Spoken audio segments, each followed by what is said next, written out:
সরকার আইনসঙ্গতভাবে ফ্যাসিস্টদের বিচার করতে বদ্ধপরিকর বলে জানিয়েছেন আইন, বিচার ও সংসদ বিষয়ক মন্ত্রী অ্যাডভোকেট মোহাম্মদ আসাদুজ্জামান।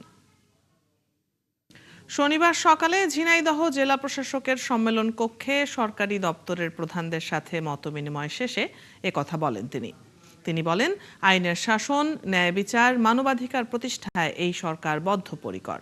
তিনি আরও বলেন, নারায়ণগঞ্জ সহ দেশের বিভিন্ন স্থানে নারী ও শিশু ধর্ষণকারীদের বিরুদ্ধে কঠোর ব্যবস্থা নেওয়া হবে, আর এদের কেউ আশ্রয় দিলে তাদের শেকড় উপড়ে ফেলা হবে।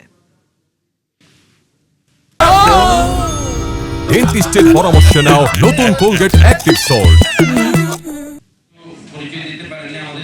সরকার জনমতগুলোকে দেখছেন এবং সরকার আইনসঙ্গতভাবে ফ্যাসিস্টদের বিচার করতে বদ্ধপরিকর। বাংলাদেশের রক্তের সিঁড়ি বেয়ে ফ্যাসিস্টদের পতন ঘটানো হয়েছে। বাংলাদেশ গণতান্ত্রিক অগ্রযাত্রায় মহাসড়কে উঠেছে। সুতরাং আইনের শাসন, ন্যায় বিচার, মানবাধিকার প্রতিষ্ঠায় আমাদের সরকার বদ্ধপরিকর এবং সেই পথ ধরে আমরা হেঁটে যাব।